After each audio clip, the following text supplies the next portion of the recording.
우리 이거 한번 읽어볼까요?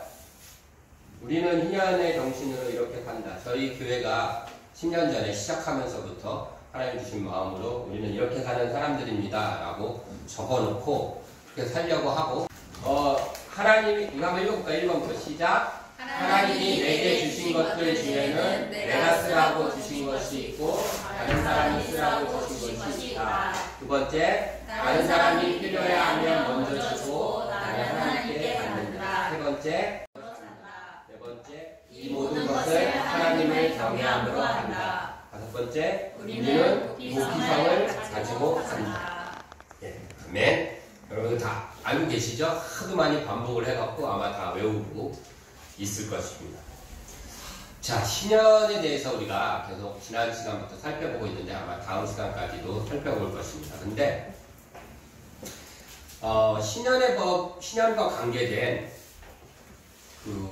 그 신년에 관계된 것이 좀 어려운 게 약간 좀 설명이 애매해요. 두 가지가 있어요. 신년을 우리가 현실적으로 지키려고 할 때 애매하게 두 가지가 어려운 이유가 두 가지가 있는데 하나는 좀 애매해요. 무슨 얘기냐면 신년의 법 하기에도 좀 그렇고 신년의 법 정신 이렇게도 그렇고 좀 애매해요. 무슨 얘기냐면 신년이라는 것이 어떤 무슨 법 그래가지고 뭐를 해 이게 아니라 이게 지난 시간에 살펴봤듯이 안식일, 안식년, 신년 이것이 이렇게 한데 뭉쳐져 있어요. 그래서 성경에서 설명이 막 이렇게 섞여 있어요. 우리가 읽은 본문부터 보면 10절, 우리가 읽은 본문 13절, 11절에 보면은, 11절 아니에요. 8절부터 보면 신년에 대한 이야기가 쓱 써있는 것 같은데, 중간에 넘어가면 안식년의 규례가 또 섞여서 나와요. 레위기 일보를 보면. 그러니까 안식년과 신년이 꼭 이거 이렇게 구분되어 있지 않고 좀 이렇게 섞여 있는 느낌이 들어요. 그러니까 법이라는 게 명확성이 있어야 되는데, 이렇게 애매모호한 느낌을 주기 때문에 뭘 어떻게 지키는 거야? 라는 생각이 들어요. 그래서 좀 어렵고. 그 다음에 두 번째 이유가 진짜 이유인데, 현재의 이 신앙과 관계된 법을 지키려고 하면 과연 어떻게 지켜야 하느냐는 적용이 굉장히 어려운 거예요. 그렇잖아요. 우리가 지난 시간에 봤어요. 소유와 소득에 대한 법이다. 이것을 하나님의 백성은 지켜야 된다. 중요하다 알았는데 어떻게 지키라는 거죠? 안식년법이 뭐를 시게 한다고 그랬어요? 땅을 시게 한다고 그랬어요. 제가 일주일 동안 고민한 게 그거예요. 땅을 시게 한다는 게 도대체 뭐지? 그러면 오늘날로 돌아와서 땅을 시게 한다는 건 도대체 어떻게 하라는 거지? 라는 거죠. 지키려는 마음이 있으니까. 그러면 6년 직장생활 하면 7년 된 직장생활을 1년 쉬라는 건가? 아니면 우리 반대로 사업체를 6년 나무빚을 했으면 7년째는 쉬라는 건가? 뭐 어떻게 적용을 해야 되느냐는 거죠. 이게 어려운 거예요. 우리가 하나님 법을 지키고 싶은데 도대체 어떻게 적용해야 되는 건지에 대해서 답이 안 나오는 거예요. 고민하고 또 고민. 그리고 또 이상한 게 그러면서 생각한 게 이런 거예요. 제가 지난 시간에 말씀드린 것 중에 하나가 마지막에 이스라엘이 안식년을 지키지 않아서 그 70번을 지키지 않아서 그쵸? 포로 생활 70년이 그 기간과 같다라는 얘기를 했어요. 그러면서 하나님께서 얘기했어요. 너희가 포로로 가 있는 동안 그 땅이 쉬지 못했던 안식을 취할 것이다 라고 얘기하셨어요. 그러면 생각해보세요. 70년 동안 이스라엘 땅은 농사가 안 지어졌을까요? 다른 민족이 거기 들어와서 살았어요. 그래서 사마리아 민족이 생긴 거잖아요. 작족이. 왜냐하면 그 당시에 그렇게 제도를 만들었어요. 이스라엘 사람들은 이쪽으로, 이 나라 사람들은 이스라엘 땅 이렇게 섞었잖아요. 그럼 여기서 어떤 민족이 살고 있었을 거 아니에요? 그럼 그 땅은 그 민족이 농사 졌을 거 아니에요? 그럼 안 쉰 거예요. 쉰 거 아니란 말이에요. 그렇죠? 그러니까 도대체 어떤 의미인가 막 고민과 고민이 풀리지 않는 고민을 계속 씨름을 했어요. 그런데 목요일 날 우리 권사님이 이런 얘기를 하셨어요. 권사님이 기도 제목을 나누는 시간이었는데 기도 제목이 성령의 충만함 뭐 이런 거였어요. 그런데 그 얘기를 하시면서 연관지어서 그날 권사님이 추천했던 찬양이 주만 바라볼지라 라는 찬양이었어요. 근데 그 하나님 앞에 기도하는데 하나님께서 갑자기 그런 마음을 주셨다고 나만 바라보면 되지 라는 얘기를 하셨다는 거예요. 근데 저는 그 얘기를 딱 듣는 순간에 뭔가가 딱 깨달음이 왔어요. 그게 뭐냐면 도대체 이것을 어떻게 지킬까라는 걸 막 고민하고 땅의 안식이 뭔가 그 고민을 가득 차 있었는데 권사님 얘기를 딱 듣는 순간에 하나님이 이 신년을 우리에게 하나님의 백성들에게 주시면서 하나님이 바라보시고 싶었던 하나님의 백성의 모습은 무엇일까? 라는 생각이 팍 들어왔어요, 갑자기. 그래서 그런 생각으로 다시 한번 본 거예요. 하나님께서 이거를 주시면서 이게 무슨 법이니까 지키면 복 주고 안 지키면 벌 줘, 이게 아니라 이렇게 살아라잖아요. 그렇죠? 내 백성은 이렇게 살아. 그러면서 하나님께서 바라보고 싶으셨던 하나님 백성의 모습이 무엇일까? 라는 생각이 들었어요. 그러면서 신년의 이 법을 좀 더 자세히 살펴보면서 한번 생각해 봤습니다. 오늘은 그것을 나눌 것입니다. 자, 신명기 15장을 한번 먼저 가봅시다. 우리 신명기 15장에 가면 신년에 대한 이야기가 또 나와요. 신년에 대해서 설명하는 것은 레위기 25장과 신명기 15장이 집중적으로 두 개의 장이 설명하고 있습니다. 자, 신명기 15장에 보면 7절, 8절 보겠습니다. 7절, 8절 같이 읽습니다. 차리차차 신명기 15장 7절, 8절 읽습니다. 시작. 내 하나님 여호와께서 내게 주신 땅에 어느 성읍에서든지 가난한 형제가 너와 함께 거주하거든 그 가난한 형제에게 내 마음을 완악하게 하지 말며 내 손을 움켜쥐지 말고 반드시 내 손을 그에게 펴서 그에게 필요한 대로 쓸 것을 넉넉히 구워주라. 이렇게 얘기했어요. 어떤 사람이 내가 어느 성에 갔는데 거기에 이스라엘 백성이 있는 거예요. 근데 가난해. 그럼 어떻게 해요? 반드시 그를 도와주라는 거죠. 그런데 이 구워주는데 이 구워준 것을 9절 있습니다. 그 밑에 9절 시작. 삼가 너는 마음에 악한 생각을 품지 말라. 곧 이르기를 일곱째 해 면제년이 가까웠다 하고 내 궁핍한 형제를 악한 눈으로 바라보며 아무것도 주지 아니하면 그가 너를 여호와께 호소하리니 그것이 내게 죄가 되리라. 구워줘야 되는데 줘야 되는데 면제년이 다가왔어요. 제가 이제 안식년에는 땅을 돌려주는 게 아니에요. 노예를 해방시키고 그 다음에 빚을 탕감해 주는 거예요. 근데 7년마다 한 번씩 빚을 탕감해 주는 거예요. 그런데 어떤 사람이 돈을 빌려달라고 해서 내가 가난한 형제를 봤어요. 근데 빌려주려고 하는데 생각해보니까 내년이면 7년 안식년이 시작되는 거예요. 그럼 못 받잖아요. 1년 안에 받아내야 되는데 그럴 가능성이 없잖아. 그럼 어떻게 해요? 이 사람이 갚을 능력이 있나? 그 이상한 눈으로 쳐다보면 안 된다고 구절에 써있어요. 그렇죠? 악한 마음 품지 말래요. 그리고 악한 눈으로 보지 말래요. 구절에 분명히. 그래서 주라 그랬어요. 근데 제가 요번에 이건 우리가 많이 듣던 거예요. 근데 그렇게 안 하면 뭐가 되는데 죄래요. 하나님의 백성이니까 내가 왜 안 도와줬다고 죄가 돼요? 하나님의 백성이니까 그런 거예요. 그런데 여기서 제가 오늘 요번에 주목했던 것은 뭐냐면 8절에 뭐라고 되어 있냐면 반드시 내 손을 그에게 펴서 그에게 필요한 대로 쓸 것을 넉넉히 어떻게 하면? 구워주라니. 우리가 생각하기에 가난한 자가 있으면 구워줘요? 그냥 구제 줘요? 그냥 주잖아요. 신약의 법은 구제와는 달라요.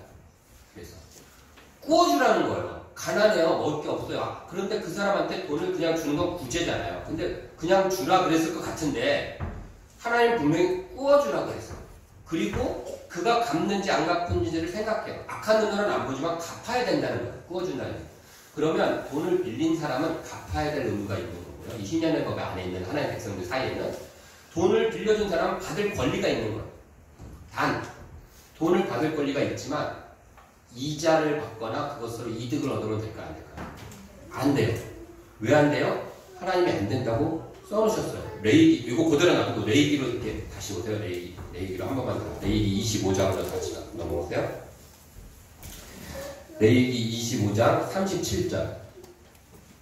레위기하고 신명기 보고 있죠? 37절. 레위기 25장 37절. 다 찾으셨나요? 네. 읽읍시다. 시작. 너는 그에게 이자를 위하여 돈을 부어주지 말고 이익을 위하여 내 양식을 부어주지 말라. 그렇죠? 그러니까 구워주고 받아야 되는 건 맞아요. 그런데 이익이나 이자를 위해서 하지 말라는 거예요.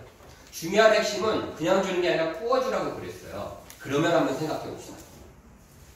내가 어떤 형제가 그러니까 가난한 형제가 있었어요. 내 주변에. 그래서 내가 하나님의 말씀을 듣고 저를 도와줘야겠다 생각을 했어요. 근데 그 형제가 와갖고 1억만 빌려주세요. 그럼 내가 사업을 다시 한번 해볼 수 있겠습니다. 그랬어요.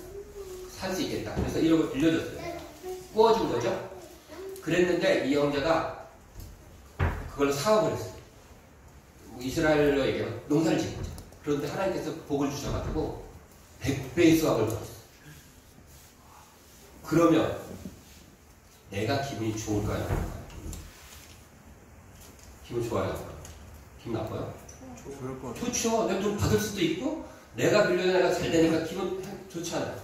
그럼 내가 걔를 빌려주고 나서도 꺼주고 나서 걔가 계속 잘 되기를 원할까요? 아니면은 계속 그냥 너무 그렇게 살기를 원할까요? 잘 되면 잘 돼서 좋고. 근데 농사를 망했어. 그럴 수도 있잖아요. 농사를 하다 보면. 그럼 내가 막 안타깝죠. 그쵸?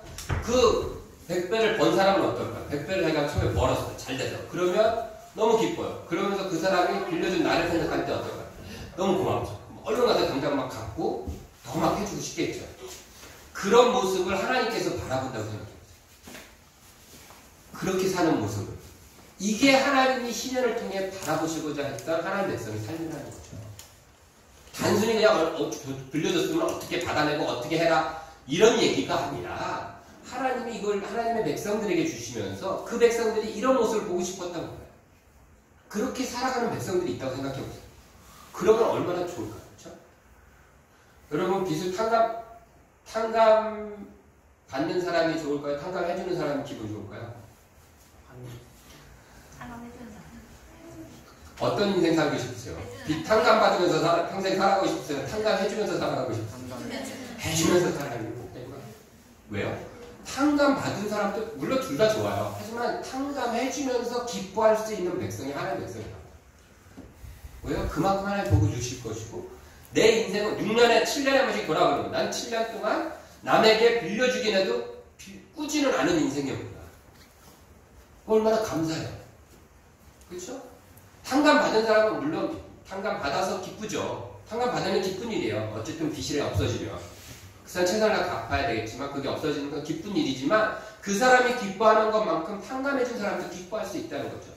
하나님의 백성들은 가능하다는 거예요. 하나님께서 그렇게 하면 네가 그렇게 살도록 꾸어줄지언정 꾸지 않도록 다스릴지언정 다스림을 받지 않도록 살게 해주겠다라는 것이 하나님의 약속인 것이죠. 신약을 지키는 그런 백성을 보고 싶으신 거예요. 신년의 선포와 땅에 대한 문제 우리가 이런 레위기서로 오시면 다시 돌아오시면 레위기의 오늘 읽은 부분에는 신년에는 이건 안식년에 일어나는 일이에요. 비슷한 거예요.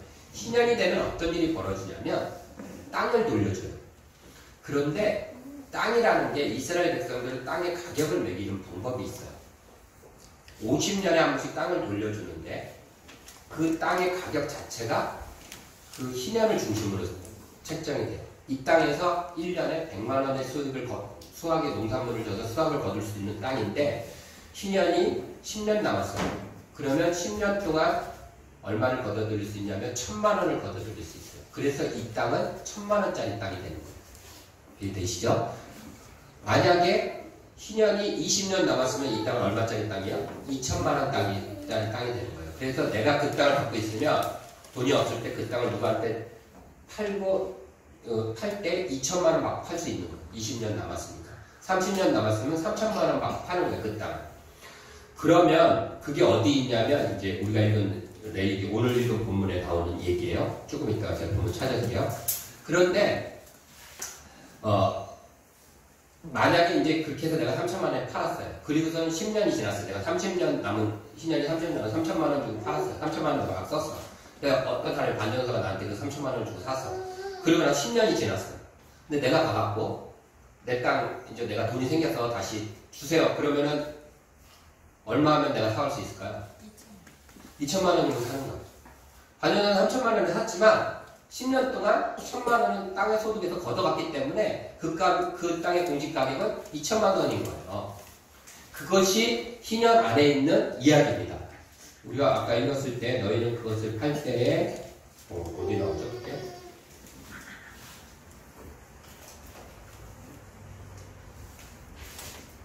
자, 우리가 읽은 레위기 25장 16절 15절부터 볼게요. 그 희년 후의 연수를 따라 넌 이웃에게서 살 것이요. 이렇게 했죠. 희년 후의 연수를 따라 이웃한테서 산대요. 그도 소출을 얻을 연수를 따라 내게 팔 것이요. 이게 소출을 얻을 연수라는 게 그런 거예요. 30년 남았으면 30년의 가격을 이렇게 열라 이런 거예요. 그런데 거기에 따라서 이게 책정이 되는 거예요. 그러면 이렇게 생각되죠. 얼핏 보기에는 그 땅을 샀던 사람이 손해인 것 같아요. 왜냐면 나는 3천만 원 주고 샀는데 나중에 다시 돌려줄 때는 10년 지났다고 10년치는 내가 그 사람한테 받은 게 아니라 열심히 내가 그 땅을 농사져서 받았는데 그건 내 수고로움이잖아요. 그런데 그거는 다 죄버리고 2천만 원에 다시 돌려줘야 된다. 그것도 50년이 되면 그냥 줘야 되는 거예요. 왜냐하면 그 연수만큼 내가 샀던 것만큼의 돈을 땅으로부터 다 얻었다라고 계산이 됐기 때문에 그냥 주는 거예요. 그러니까 그건 그냥 주는 게 아니라 내가 산 만큼의 소득을 이미 다 얻은 거죠. 손해는 아니지만 왠지 나는 삼복에 주고 내가 받을 때는 해마다 이래서 받는 것은 손해 같은 느낌이 들어요. 그게 1번과 2번이에요. 다른 사람이 먼저 필요해하면 먼저 주는 거예요. 그리고 나는 어떻게 봐요? 하나님으로부터 받는 거예요. 저 말이 누가 필요하다 그래서 내가 먼저 주고 나는 뭐 갑자기 로또가 맞아서 팍 받고 이런 차원이 아니라 내가 열심히 일해서 하나님이 채워주시는, 하나님이 복 주시는 것으로서 나를 받아갖는다라는 의미예요. 그래서 다른 사람이 먼저 필요하다면 주는 거예요. 그런데 그러면 1번과 2번의 차이는 뭘까요? 비슷해 보이잖아요. 하나님이 주신 것은 낫으라고 있는 게 있고 다른 낫으라고 있는 게 있다. 2번은 누가 달라고 하면 주고 나는 하나님으로부터 받는다. 비슷해 보이는데 1번은 뭐냐면 내가 가지고 있는 소유나 어떤 것이 생겼을 때 이것은 내가 쓸 것인가 다른 사람이 쓸 것인가 생각하는 거예요. 그래서 내가 쓸 것이면 내가 써요. 근데 그렇지 않은 것들을 다른 사람에게 흘려보내는 거예요. 2번은 뭐냐면 내가 쓸 거예요. 내가 쓸 건데 누가 와갖고 내가 먼저 좀 쓰자 이러는 거예요. 1번은 내가 쓸 게 아니라 내가 쓸 거 내가 쓰고 나머지 것들을 갖고 이렇게 하는 건데 2번은 뭐냐면 내가 쓸 거야. 이거 한 달에 내가 쓸 건데 이렇게 있잖아요. 그런데 누가 나 내일 그게 필요해. 이러면 그걸 먼저 주는 거예요. 그리고 나는 하나님께 받는다라는 개념이에요. 그러니까 좀 다르죠. 네. 그러면 내가 어떤 사람이 뭘 갖고 있는데 그거 내가 욕심이 나요. 그래서 나 그거 줘. 이러면 될까 안 될까? 안 돼요. 그 대표적인 사람이 누구예요? 아합 왕이에요. 나봇의 포도원을 자기 정원 짓겠다고 욕심 부려갖고 뺏으려고 했어요. 근데 크게 혼나죠. 아합왕이. 아마도 그것 때문에 아합왕이 결정적으로 망하지 않았나, 하나님의 심정을 받고 죽지 않았나 생각이 들 정도로 이제 나중에 또 얘기할게요. 어쨌든 그런 거예요. 그래서 자기의 욕심 때문에 아무래도 달라 그런 얘기가 아니에요. 그게 아니라 어쨌든 그런 개념입니다. 자, 그런데 조금 전에 얘기한 이야기로 돌아와서 나는 한 번에 주고 나는 농사지어서 받으면 내가 너무 불공평하지 않나 라는 생각이 드는데 한번 생각해 보세요. 내가 한 번에 주고 나서 그 땅에 농사를 지어요. 농사를 지니까 그 농사를 질 때마다 수확이 막 잘 돼. 일을 할 때마다 막 일이 막 너무 잘 되는 거야. 그러면 그때 느끼는 그 기쁨. 우리 아까 전도사님이 그랬죠? 맛보고, 먹으면서, 샤워하면서 느끼는 이런 기쁨. 이것이 풍성해지겠죠. 10년 동안. 10년 동안, 아니 10년이 아니라 어쨌든 그 사람이 다시 내게서 그것을 사가지 않는 한 그 땅은 확실한 거예요. 내가 그 땅을 지켰기 때문에 그 땅에는 무조건 풍년이야. 콩 심어도 막 되고, 포도를 심어도 되고, 뭘 심어도 무조건 풍년이야. 하나님의 약속이 있으니까. 그러면 하는 일마다 잘 돼. 여러분들 하는 일마다 잘 되는 거하고 그냥 통장에다가 돈 넣어놓고 가만히 그냥 지루하게 살아가는 거고 어떤 인생이 훨씬 좋을까? 하는 일마다 잘 되는 인생이 되는 거예요. 그들이 느끼는 그 기쁨과 하나님께서 약속대로 또 이렇게 복을 주셨구나라는 하나님을 향한 감사가 거기서 생겨나는 거죠. 하나님은 그걸 바라보시는 거예요. 단순히 내가 준 복으로 가득 쌓아놓고 있는 것을 보는 게 아니라 그걸 쳐다보면서 배부르다 이러고 있는 것이 아니라 하나님이 매일매일 주시는 것을 풍성하게 누릴 수 있는 기회가 생기는 거예요. 그러면 그렇게 생각하고 보면 한 번에 주고 내가 매년 그냥 이렇게 받아들이는 게 훨씬 더 좋은 것 같아요. 여러분도 그래서 뭐 이렇게 연금 같은 것도 이렇게 한 번에 받는 게 아니라 매달 받는 걸 원하잖아요. 그러니까 매월 그때그때 충족되어지는 것이 있다는 거죠. 그러면서 누리게 되는 하나님을 향한 감사와 기쁨은 그거 얼마 빌려주고 못 빌려주고 차원이 아니라는 거죠. 그게 희년 때까지 이어지는 거예요. 그러니까 손해가 아닌 거죠. 이러기 위해서 필요한 게 3번이에요. 하나님께서 반드시 채워주신다는 믿음이 있어야 돼요. 그렇지 않으면 못하죠. 하나님 반드시 채워주신다는 믿음이 있어야 할 수 있는 거예요. 근데 하나님께서는 뭐라고 얘기하셨냐면 우리가 본문 읽은 본문 레위기 25장 20절에 보면 이렇게 얘기하십니다. 만일 너희가 말하기를 우리가 만일 일곱째 해에 심지도 못하고 소출을 거두지도 못하면 우리가 무엇을 먹으리요? 일곱째 해에 농사를 안 지니까 먹을 게 없을 거 아니야. 1년 동안 농사를 안 지면. 그렇게 얘기할 수 있을 것이다. 너희가 말하기를. 그런데 21절에 내가 명령하여 여섯째 해에 내 묘을 너희에게 주어 그 소출이 3년 동안 쓰기에 부족하지 않게 걷게 해주겠다는 거예요. 걱정하지 말라는 거죠. 그러면 6년째에 걷어서 7년째 농사 안 질 때 먹고 그 다음에 8년째 들어서 농사를 지긴 하지만 아직 수확을 얻지 못했으니까 8년째도 먹고 9년째 수확을 먹기 직전까지는 9년째까지도 먹고 그래서 3년치를 주시는 거예요. 풍성하게. 6년째. 그러니까 그렇게 살아가도록 내가 채워주겠다. 여기서 저는 중요한 그 흐름을 본 게 뭐냐면요. 6번째 해에 미리 그렇게 채워주신다는 거죠. 그리고 나서 그거 갖고 살게 해주신다는 거예요. 그러니까 6번째 해에는 무조건 대박이 나요. 근데 이게 상식적으로 틀린 게, 이 기본적인 상식과는 좀 반대되는 게 뭐냐면요. 원래 농사를 지으면 해가 지날수록 이 땅이 황폐해져서, 그쵸? 이게 한번 씌워주든지 뭘 하지 않으면 황폐해져서 소득이 줄어들게 돼 있는 거예요. 근데 6년째 가면 제일 줄어들 때예요. 7년째는 쉬니까 회복이 된다고 하더라도. 그런데 오히려 하나님 법좀 반대예요. 그럴 때 어떻게 해요? 3년치 소득을 얻게 해주겠다는 거죠. 왜요? 난 하나님 백성이니까. 하나님 뜻대로 네가 살려고 하니까 그러면 채워주겠다. 걱정하지 말라. 반드시 하나님이 채우신다는 믿음이 있어야 살 수 있어요. 그렇게 사는 백성들 하나님은 보고 싶으시다는 거죠. 50년째 되면 땅을 돌려줍니다. 이것도 마찬가지예요. 단순히 보통 우리는 희년을 보면서 다시 시작하게 만든다. 그런 의미도 있어요. 근데 단순히 다시 시작하게 만든다는 개념이 아니에요. 아까 희년이 단순히 구제하는 것이 아니라, 그렇죠? 살게 만드는 거예요. 그것처럼 다시 시작하게 하는 개념도 그냥 다시 시작할 수 있어. 이게 아니에요. 룻기를 보면, 룻기가 희년 정신을 잘 표출해낸 아주 보석 같은 책인데, 우리가 룻기를 또 살피게 할 텐데, 룻기를 보면 두 가지 의문점이 들어요.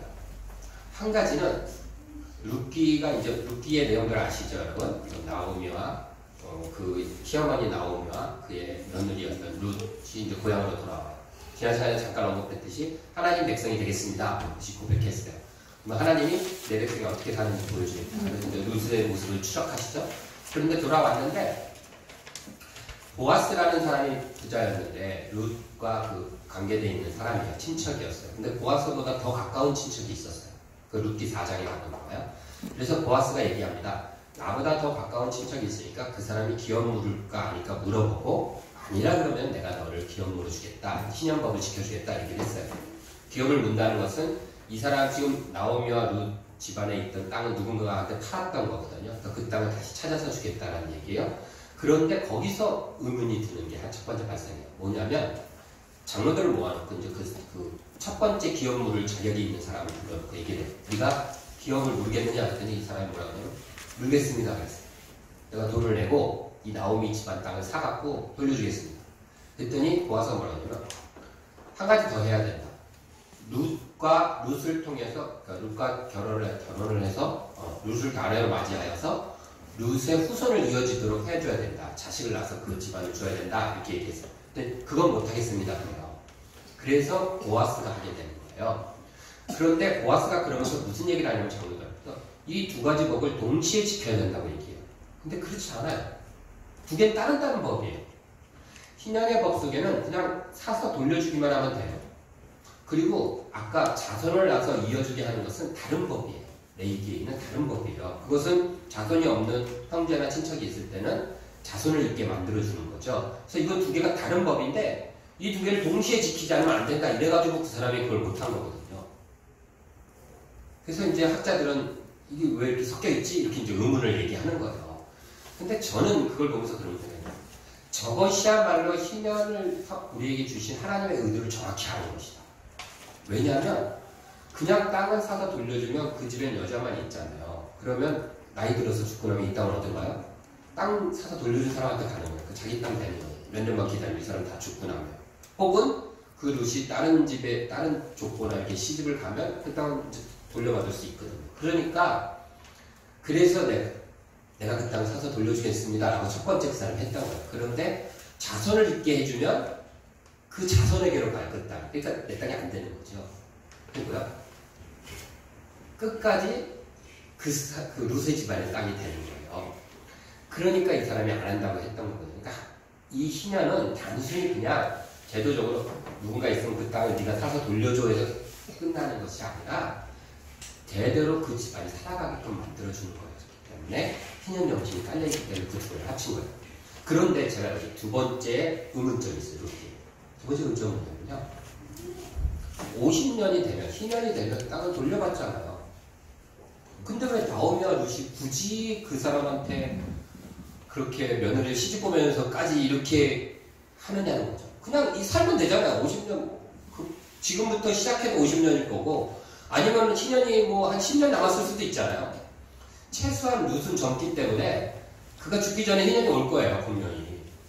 나오미야 나이가 있기 때문에 뭐 어떻게 잘못 걸리면 그럴 수도 있기도 하지만 룻은 젊기 때문에 희년이 분명 올 거예요. 희년이 뭐 10년 남았을 수도 있고 20년 남았을 수도 있고 30년 남았을 수도 있을 거예요. 돌아갔을 때.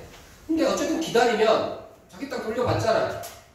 근데 굳이 가갖고 왜 며느리한테 이런 일을 할까라는 것이죠. 그게 의문이었어요. 저는. 여러분들 의문이 안 드시나요?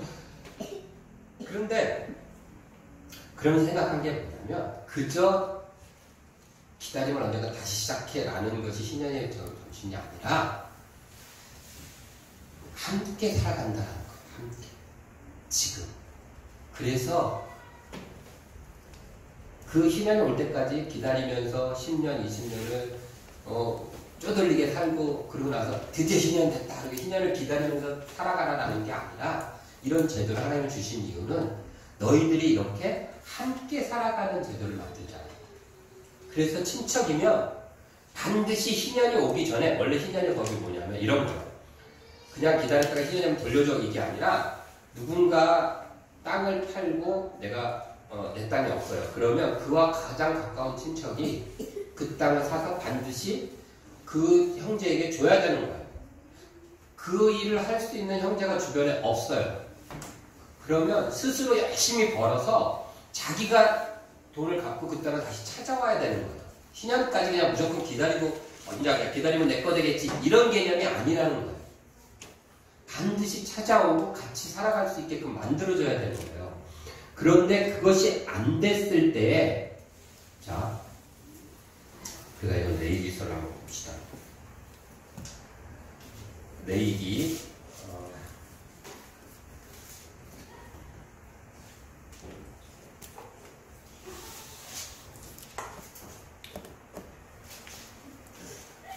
레이기 25장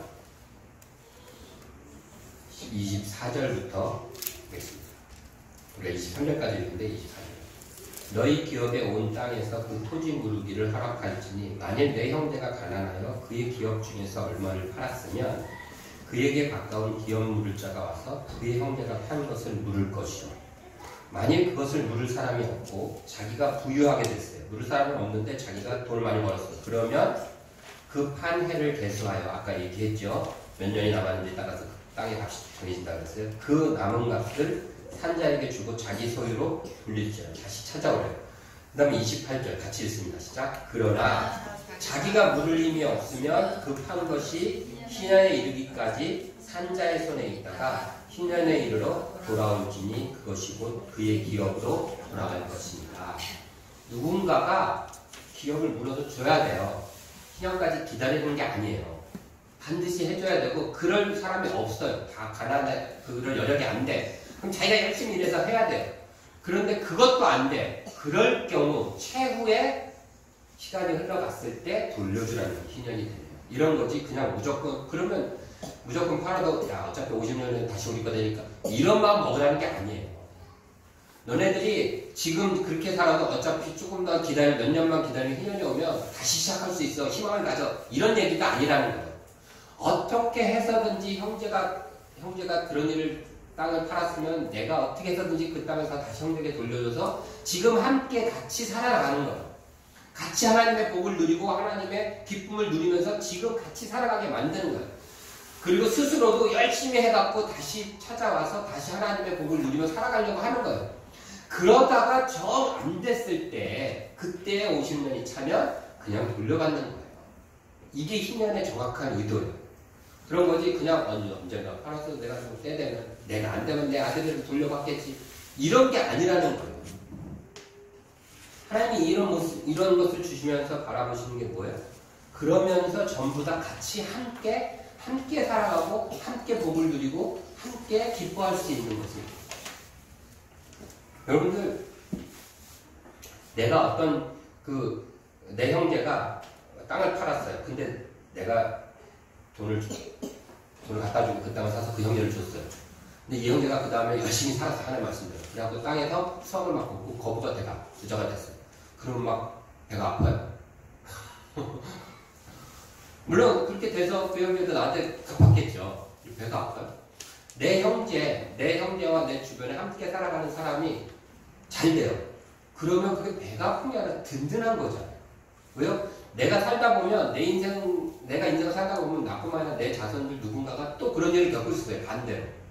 그랬을 때 든든한 그가 또 같이 버팀목이 돼서 살아가게 할 거 아니에요. 하나님이 얘기하신 이 법대로 살아간다면 그러면 그런 든든한 사람들이 같이 살아가고 있다는 것 자체만으로도 되게 안심이 되잖아요. 나뿐만 아니라 내 자손이. 간전사가 나오기 씨 막 너무 잘 돼. 막 전국 체인점 먹네. 그리고 그림 그린 게 막 갤러리에 막 다 팔렸어. 그러더니 막 주가가 올라가고 막 그림 한 장에 막 1억씩 나가. 아멘 좀 해. 그렇게 되라고 막 하는데 내가 왜 굳이 예를 들면서 반전사를 꼭 찍어 줄겠어. 그럴 때는 속으로 100번 했습니다. 그렇게 반전사 그래요. 아무튼 막 그렇게 돼요. 그러면 제가 배가 아파요? 너무 좋죠. 너무 좋죠. 그거예요.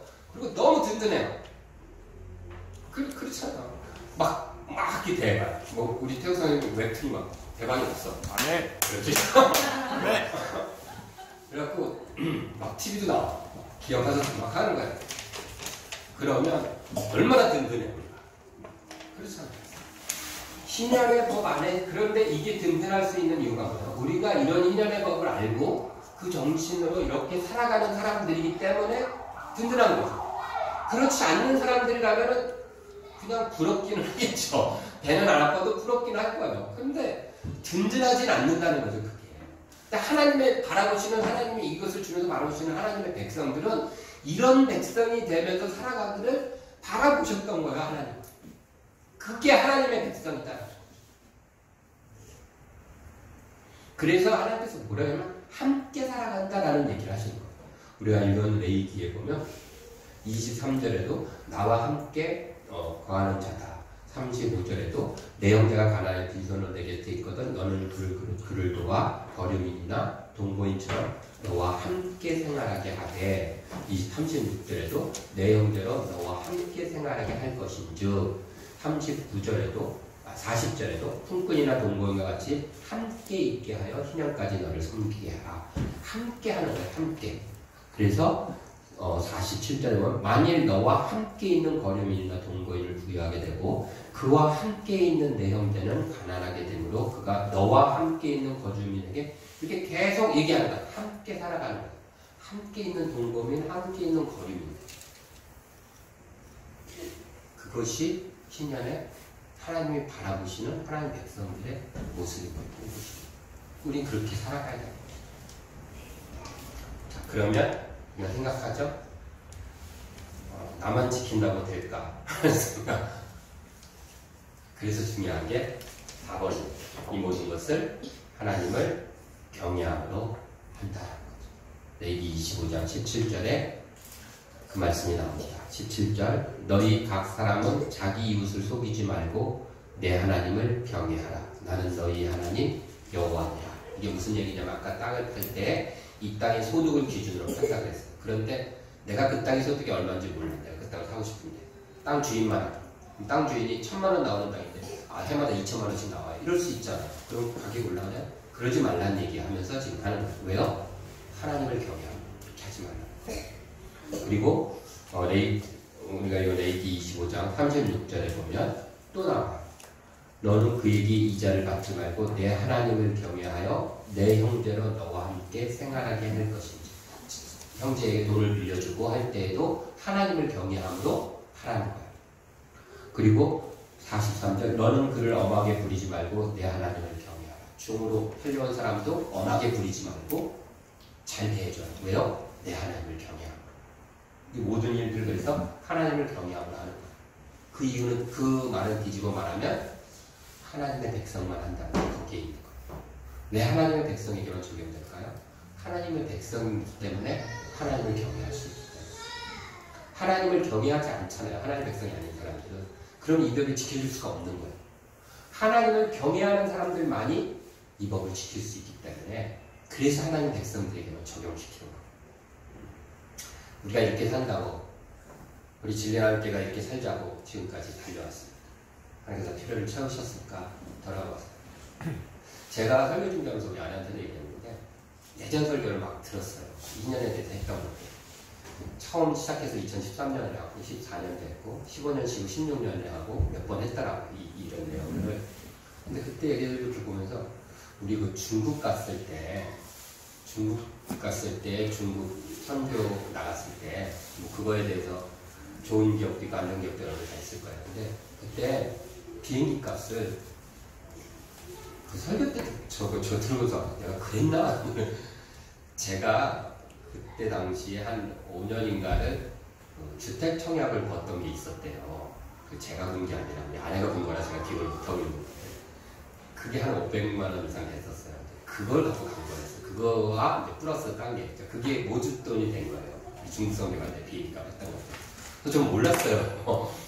그런데 제가 그 설교 때 그 얘기를 하고 있더라고요. 제 입으로. 그래서 알았어요. 그리고 아내한테 그랬었어요. 그랬더니 우리 아내가 맞다고 그거에다가 이제 또 플러스해서 가겠다. 거기다가 그 다음에 뭐가 플러스 됐냐면 제가 설교를 들었는데 물론 이제 각자 낸 돈도 있지만 제 입장에서는 그런 거예요. 설교 때 그 얘기를 하고 제가 그 대리기사 일을 했잖아요. 그때 아프리카 애들 먹이겠다고 그랬지만 그 전에 시작된 게 중국 성교비 못하겠다고 한 거였더라고요. 설교 때 제가 그 얘기를 하고 있더라고요. 저는 기억도 못하고 있었던 거예요. 그런데 무슨 얘기를 하고 싶냐면 그렇게 해서 갔다 왔잖아요. 어쨌든. 그런데 제가 청약이 됐어요. 요 근래 와서 필요할 때 됐어요. 그때부터 지금까지 그 청약 통장을 안 깨고 모아서 봐야 한 1,000만 원, 1,200만 원 정도밖에 안 돼요. 한 5, 600밖에 안 모이거든요. 5, 6년 지났으니까. 그거 1,000만 원, 1,200만 원 있다 그래서 지금 청약했는데 택도 없어요. 모아놨다고 움켜쥐고 있었다고 해도. 그러나 그냥 그때는 하나님 마음 주셔서 그게 필요한 거라고 생각해서 쓴 거예요. 당연하다 생각하고. 그러나 그리고 나서 시간이 흘러서 내가 필요할 때가 됐잖아요. 청약하고 아파트를 얻고 이럴 때가 됐을 때는 또 생각도 못하게 그냥 솔솔솔솔 이렇게 잘 진행되어서 이렇게 풀려나가고 있고, 물론 우리의 치열한 기도가 있었지만 우리가 이렇게 살아간다고 세상이 얼마나 변할까? 변하지 않겠죠. 하지만 이런 말이 있어요. 켄 키즈라는 미국의 작가가 한 말인데 한 번쯤 들어보셨을 거예요. 사과 속에 들어있는 씨앗은 살 수 있지만 씨앗 속에 있는 사과의 숫자는 셀 수 없다. 들어보셨죠? 맞아요. 우리 진리하는 교회는 씨앗이 이 땅 가운데 심겨진 하나님 나라의 씨앗이에요. 그래서 그 속에 들어있는 풍성한 그 하나님 나라의 그 열매들은 우리가 셀 수 없을 정도로, 그렇죠? 상상할 수 없는 풍성함이 열매로 맺혀질 것이다 라고 저는 믿습니다. 예, 이렇게 이 희년의 정신을